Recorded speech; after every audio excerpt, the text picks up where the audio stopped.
The compliant design specification and calculations stored on a member's administration page can be converted by the software into tender building control documents and drawings. It is important that the user checks that the specification is compliant with the performance they require before they generate these tender building control documents and drawings. The user is asked to use 1 credit or £100 to generate these documents. They need to confirm that it is okay to use a credit.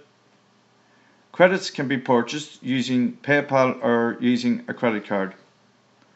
From the 6th of April 2014, it will be mandatory that the documentation generated by the software is presented to the building control body before work commences and consists of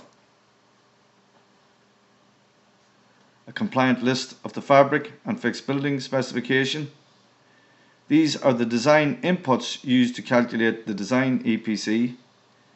It is now mandatory that this design information is presented to building control before work commences. This is the design EPC proving the compliant list submitted to building control is compliant and has been calculated using an approved SAP 2012, and it is mandatory that this information is presented to building control.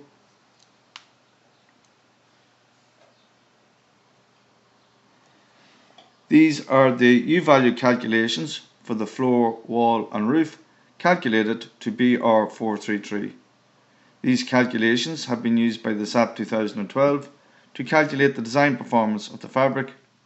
It is recommended in the 2013 regulations that these calculations are submitted to building control before work starts.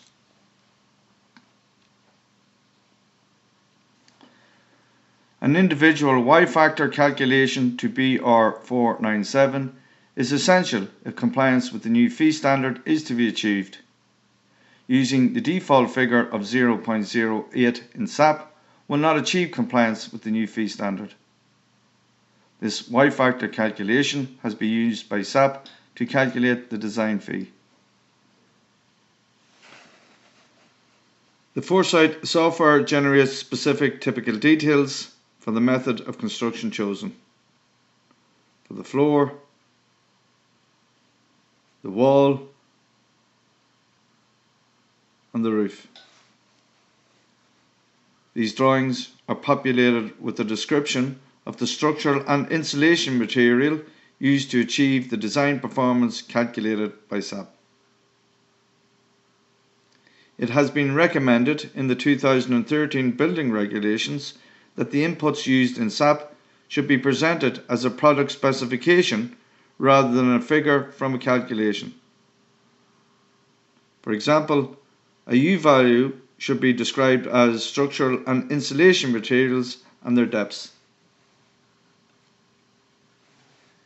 These documents can be used as tender documents, which are essential if the gap between design and construction is to be closed.